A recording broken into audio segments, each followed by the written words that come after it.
I didn't hear the door open. I heard the click of leather shoes on polished concrete, the kind of quiet that makes you look up before you realize why. My brother was halfway through his pitch, talking about growth trajectories and regional expansion, when the man in the charcoal suit stepped into the conference room. He didn't smile. He didn't interrupt. He just set a black leather portfolio on the table, pulled out the chair at the far end, and sat down like he owned the air in the room. My brother's voice caught, just for a second. Then he kept talking, but his knuckles were white around his pen. I knew right then that the story we'd been living wasn't the one written on paper. I just didn't know yet how deep the gap went. Let me back up. You don't build a company in a garage because you want to be famous. You do it because you're tired of watching your own life pass through other people's hands. I was 26 when I bought that first used box truck. It smelled like stale coffee and motor oil. The transmission slipped in second gear, and I parked it in my driveway in a quiet subdivision outside of Akron. My wife, Claire, didn't complain when I started sleeping out there on a cot. She just brought me coffee at 5 a.m. and left a thermos on the workbench.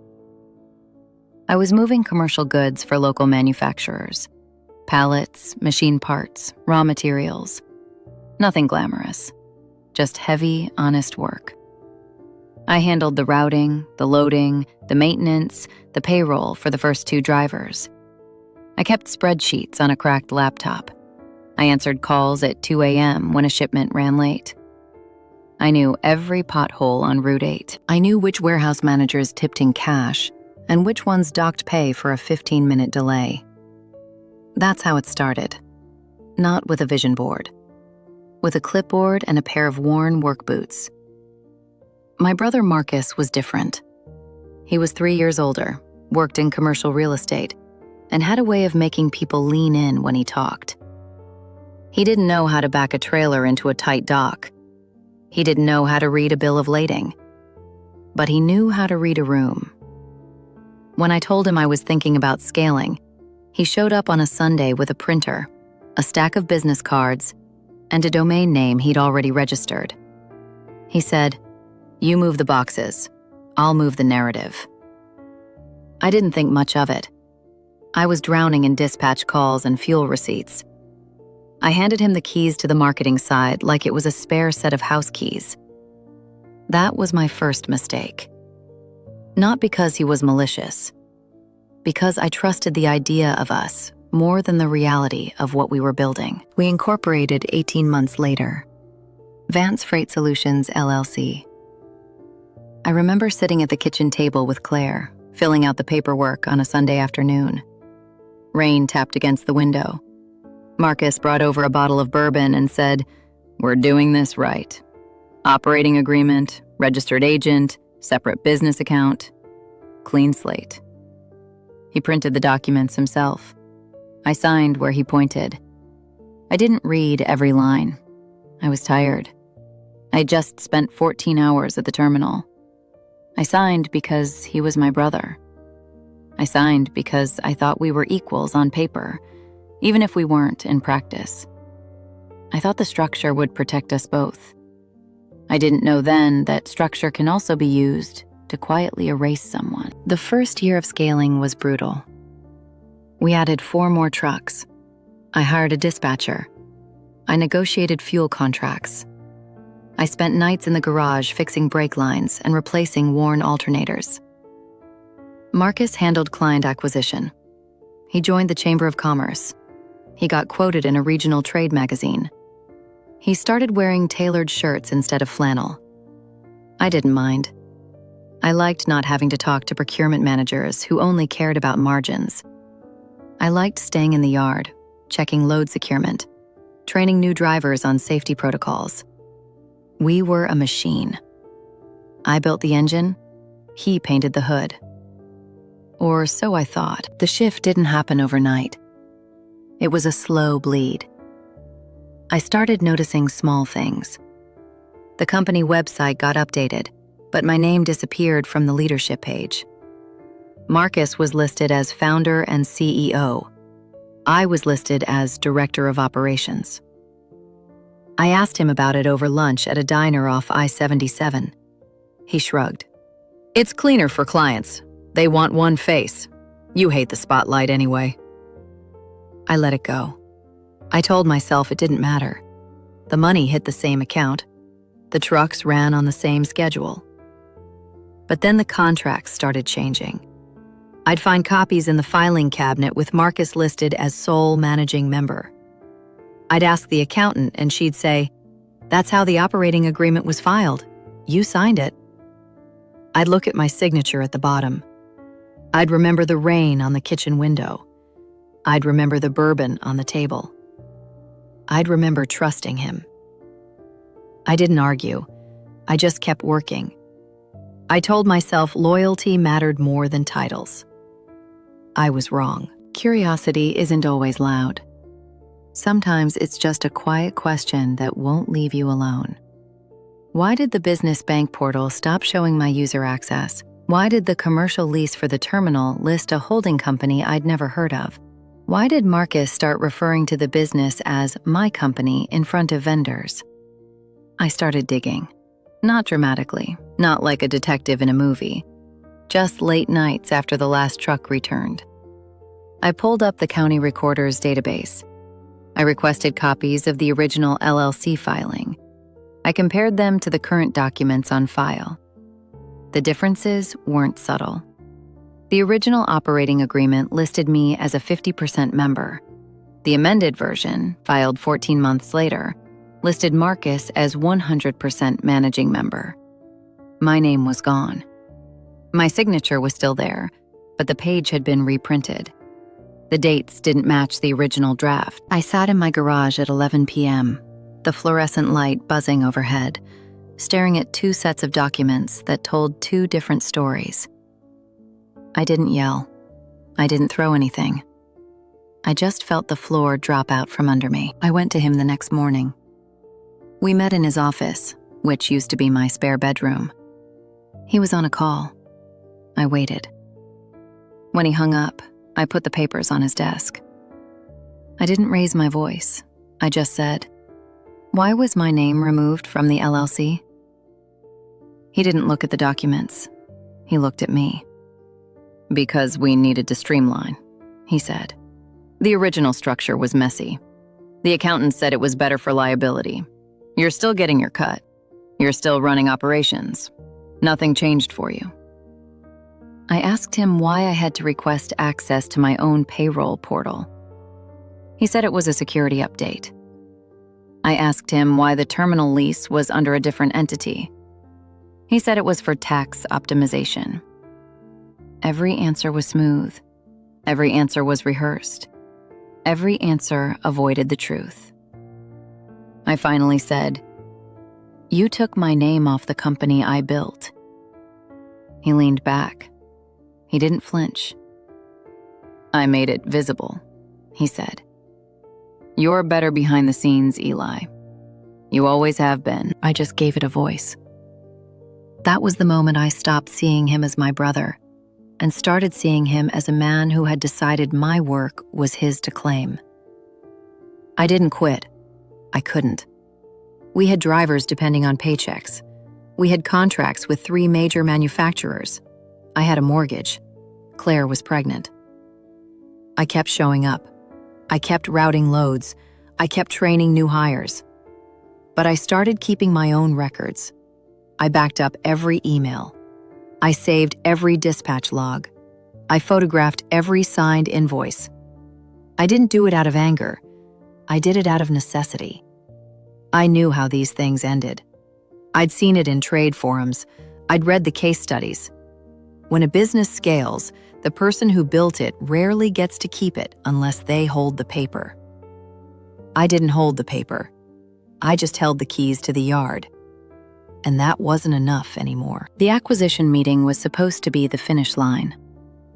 A regional distribution group wanted to buy a 60% stake. They'd seen our growth. They'd heard the press.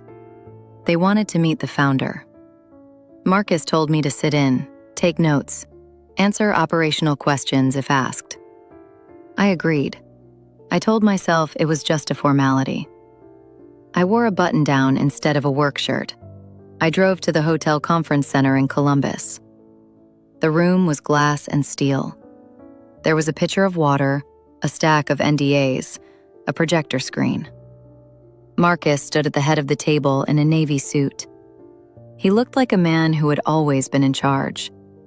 I sat to his left. I didn't plan to speak unless asked. I just wanted to see it through. They arrived at 9:15. 2 executives from the acquisition group, a lawyer, a financial analyst. They shook hands. They took seats. Marcus began his presentation. He talked about the founding story.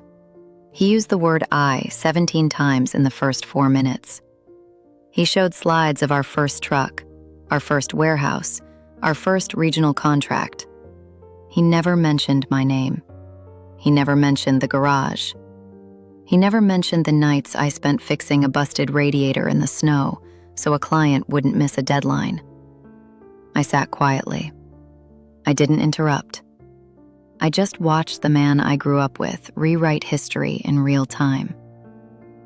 Then the door opened. He didn't announce himself. He just walked in, nodded to the acquisition team, and took the empty chair at the end of the table. He was older, late 60s, with silver hair and a calm posture. He wore a charcoal suit that didn't try too hard to impress. He set his portfolio down. He didn't look at Marcus. He looked at the acquisition team. "Before we proceed," he said, "I think we need to clarify the ownership structure." Marcus's jaw tightened. He tried to smile. "Arthur, thanks for joining us. We were just walking through the growth metrics." The man didn't smile back. "My name is David Chen. I'm the majority member of Vance Freight Solutions, LLC. I hold 62% of the operating agreement. I also hold the commercial lease, the equipment financing notes, and the original trademark registration. I was told this meeting would include a full disclosure of ownership. It hasn't." The room went quiet. Not dramatically, just the kind of quiet that settles when the floor shifts. I didn't move. I didn't breathe. I just stared at the table. Marcus tried to recover. "David's been a silent partner since the early days. He provided seed capital. He's not involved in operations." David nodded slowly. "I provided $150,000 in 2019. I was told the funds would be used for fleet expansion. I was also told I'd be listed as majority member on the operating agreement. What I wasn't told was that my partner would quietly remove his own brother from the LLC, restructure the entity, and present himself as the sole founder to potential buyers." He turned to Marcus. "You filed an amendment in March. You didn't notify me. You didn't notify Eli. You just changed the paperwork and kept moving." Marcus's voice dropped. "It was a clerical update. The accountant said it simplified the tax structure." David didn't blink. "You can't simplify a legal structure by erasing people, especially when one of them built the business you're selling." The acquisition team exchanged looks. The lawyer opened his folder. The financial analyst started typing. I finally looked up. I looked at Marcus. He wouldn't meet my eyes. I looked at David. He finally looked at me. "You're Eli Vance," he said. I nodded. "You built the routing system," he said. I nodded again. "You trained the drivers. You managed the yard.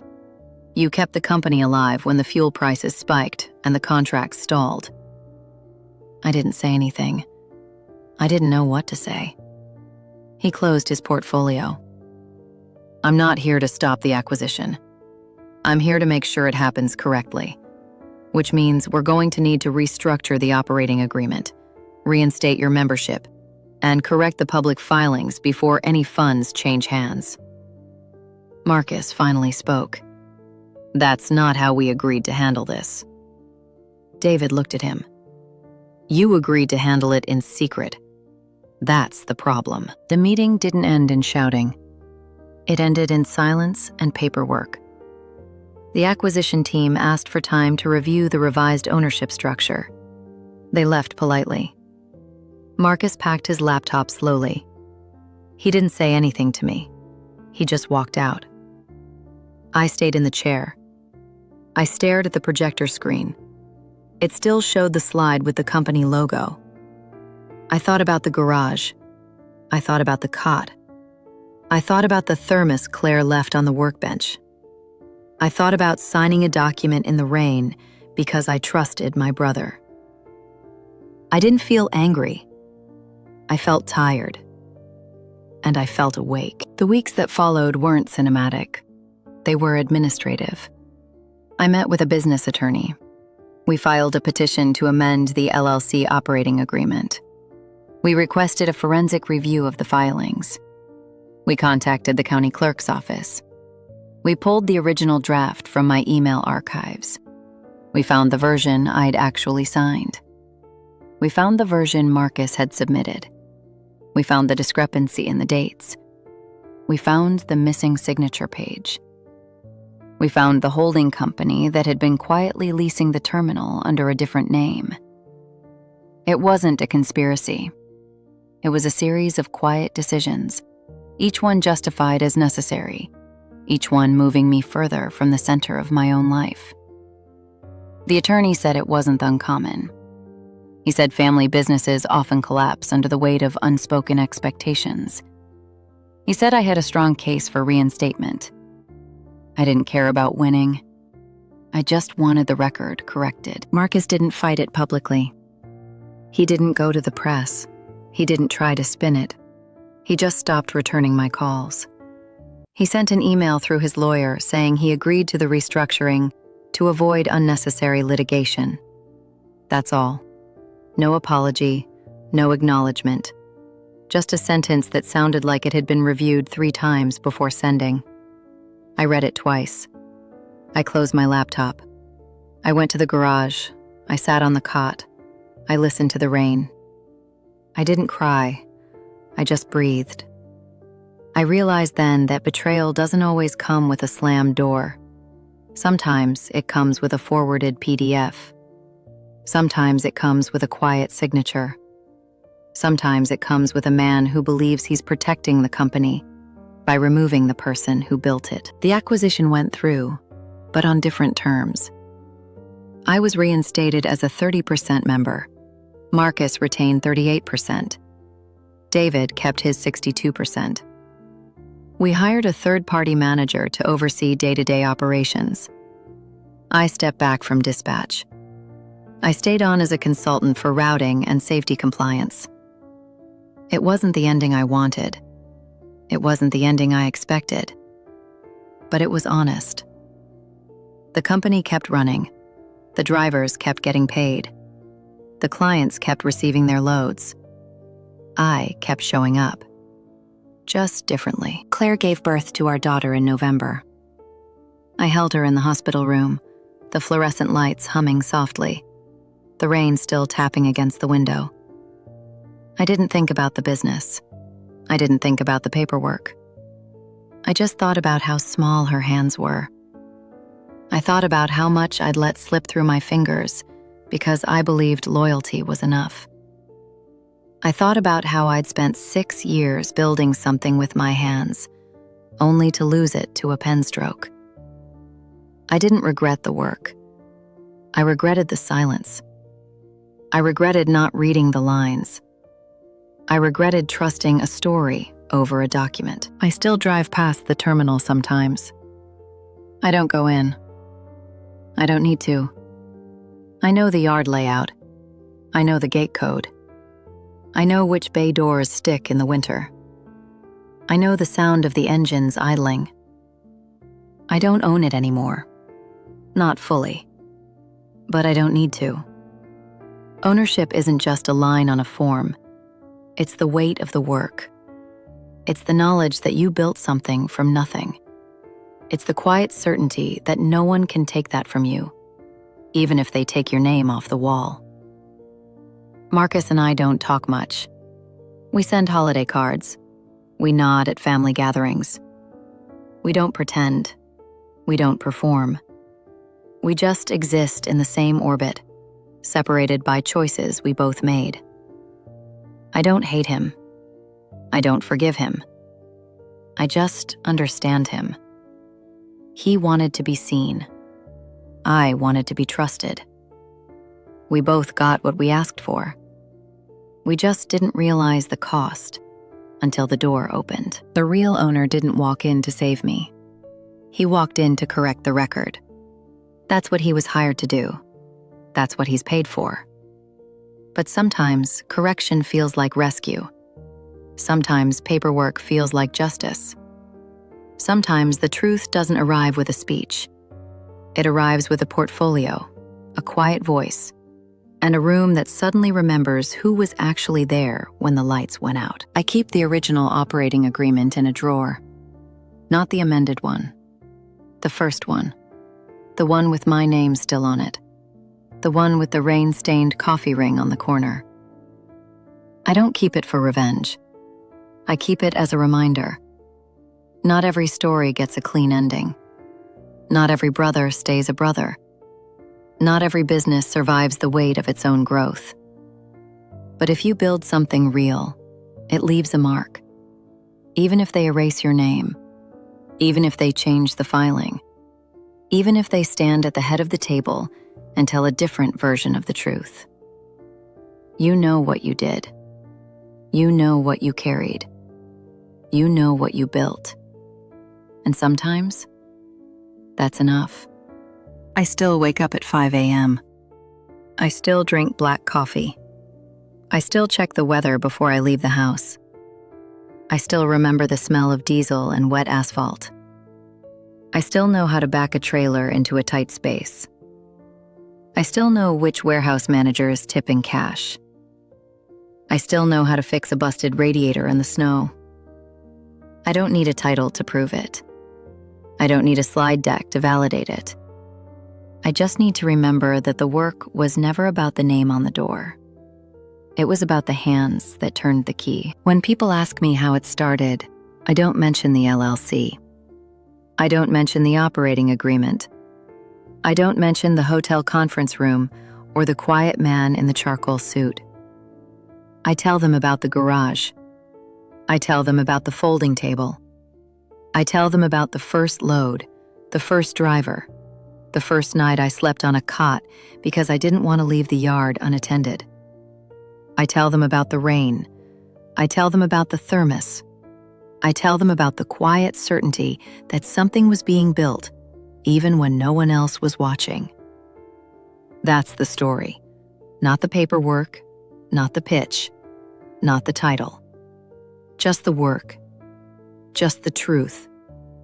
Just the hands. And if you're out there, building something from nothing, trusting someone with your name, signing a document you haven't read, believing loyalty will protect you, don't wait for the door to open. Don't wait for the quiet man in the suit to walk in. Read the lines. Keep the copies. Trust the work, not the words. Because when the story gets rewritten, the only thing that stays yours is what you actually built. And that's worth more than any title. It always has been. It always will be. I don't know if Marcus ever reads this. I don't know if he remembers the garage. I don't know if he remembers the rain. I don't know if he ever feels the weight of what he took. Maybe he does. Maybe he doesn't. It doesn't change the record. It doesn't change the truth. It just changes who carries it. And I'm fine carrying mine. I've carried heavier. I'll carry it again. I always do. The terminal lights are still on when I drive past. I don't stop. I don't need to. I just keep going. The road ahead is quiet. The sky is clear. The engine hums. And for the first time in a long time, I don't feel like I'm chasing something I lost. I feel like I'm driving exactly where I'm supposed to be.